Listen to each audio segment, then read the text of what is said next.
You are a CODA, a child of a deaf adult. How did that shape your childhood? Mm, gosh. I remember being a child at school and being shocked that everyone's parents were hearing.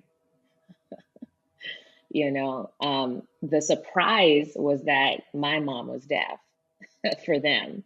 But I was like, oh, your mom can hear? Oh, you know what I mean? Like that was new. And so as a child, feeling different felt like death, right? It's like that's not what you want. You don't want to feel different. Like, oh, here are all the ways in which we're saying we all have the same shoes, we all have the same bag, we all have the same. And there's all of that. So when my mom would come to school and you would hear her voice and she'd be a little louder and she'd talk with her hands and stuff like that, it was pointed out to me over and over again. Well, why does your mom sound like that? Why is she why? And there's all these questions that I was accosted with that at that age, I there's no way I can answer that, right? Like to me, that's normal. So it's like when you frame it like that as a kid, it's like, well, this is the first time that I thought that maybe that might not be cool or that might not be in, right? And so to grapple with that as a child was something looking back on. I have so much like empathy for myself, for baby Grace, you know what I mean? Because I'm just like, dang girl, like I wish you didn't have to go through that. But I think the beautiful part about how that has shaped, just the way that I moved through childhood is that as an adult, as I have started to move through, and we talked about this at the very beginning, the identity journey, and I started to become very clear about who I was and who I wanted to be and how I wanted to move into that space. I realized that a lot of where my mindset was and my mentality was and how I shaped my life was based off of my childhood. And so it was about going back and healing those childhood hurts and then wanting to help other people through that too. And that's how these books were born. You've written about this before, about the horrific bullying that you experienced as a child. What was your coping mechanism as that was happening? I watched a lot of movies. Hmm. So I remember literally like watching like The Sound of Music and The Lion King and things that I felt like had happy endings. And so, I mean, not to get too sad, but it's like there were times I'd be like, Hakuna Matata. Like as a kid, like I remember that. You know what I mean? Like whatever I could do to like help myself feel joy. And so a lot of it had to do with movies, like even like Sister Act, like growing up, right? Like movies that had a lot to do with music and had a lot to do with there's conflict, but there's a happy resolution. I remember those. And so I would just watch movies and I would just sing songs. And I was constantly like listening to like cassette tapes in the radio and stuff like that. And so I had singers that I would listen to, and I just kind of threw myself in that artistic realm a lot. But music really helped me out as a child and just the world of movies as a kid.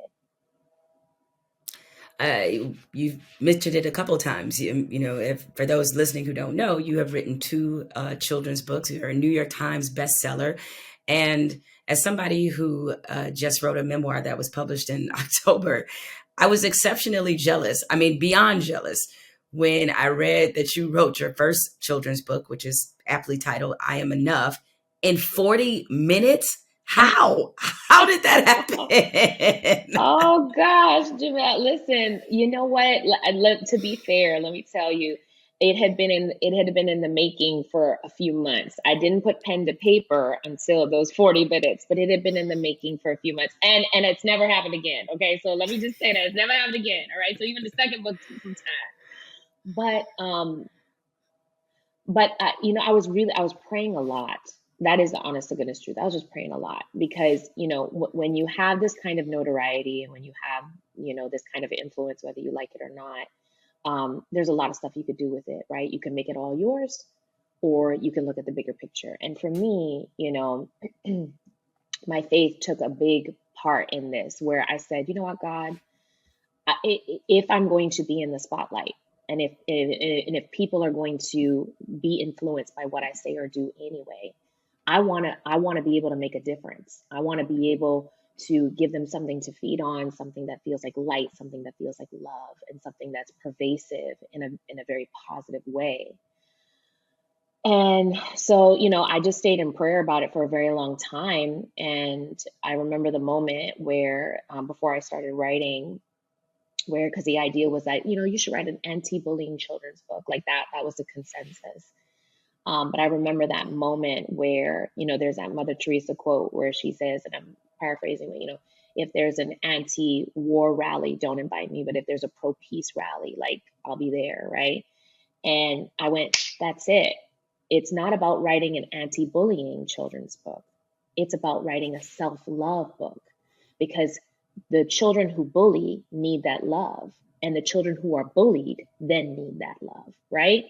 And so that was the moment that I went, okay, I think that's the approach I want to take. And when I started to sit and put pen to paper after all those months, it just came flowing out of my spirit. That's the only way I can say it. And I was just so surprised, and I was like, all right, and I'm hearing my spirit, and I'm writing it, and it's rhyming, and I'm just like, oh my goodness, and I'm sitting with it. And I remember Trey was gone for the day, and when he came back home, I was like, I think I wrote this children's book. And I read it to him, and he was just like, this is unbelievable. He was like, I don't have any notes. Sent it to my literary agent. He was like, I don't have any notes. Sent it to some publishers, and they're like, we want it right now. You know what I mean? And I was just like, oh my gosh, like, so I feel like it was more than just an opportunity. I feel like this was a big part of purpose.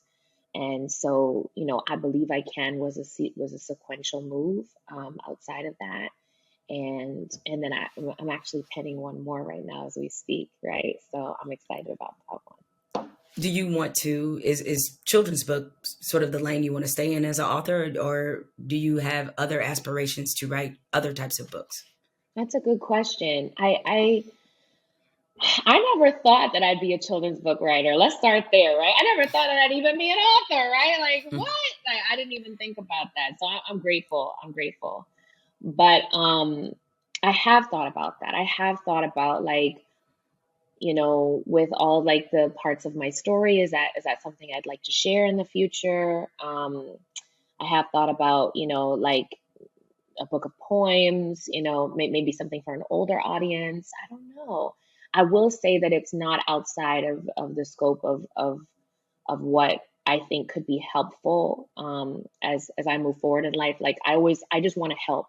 You know what I mean? Like, that's really where I'm coming from. Like if it helped me, I'd like it to help you, if it resonates. Like, or if I found out some information, and you find it useful, I love to share it. Like, I'm that's just what I love to do. And so I don't think it's outside of that. So a book could be, in the future. You said that it was movies and music that became sort of your coping mechanism. Is that how you discovered a passion for acting? Yeah, I think so.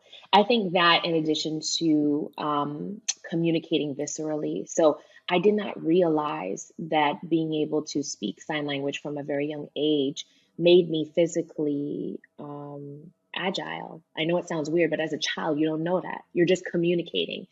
But the next thing you know, I'm dancing and I'm taking ballet lessons. And the way that I'm able to move my hands, and the understanding of how, because, sign language is all about direction. It's about, like, nuances. And you learn that from a very young age. So, like, learning how to communicate with my body was a gift that I had been given because of being a CODA.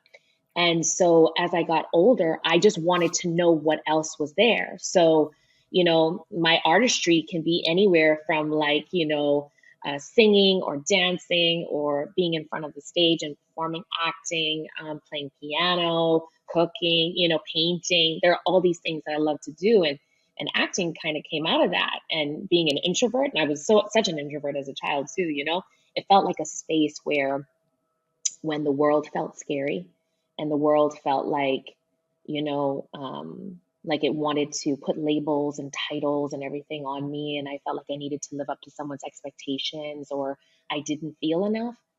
The stage felt like a place where they were like, no, we love that. We love anything original, anything that feels like it comes from you and your own ideas. We love that. So it felt like a safe space to explore and to be myself and to find out who that was. And so that was also like a bit of a safe haven for me as I became a teenager.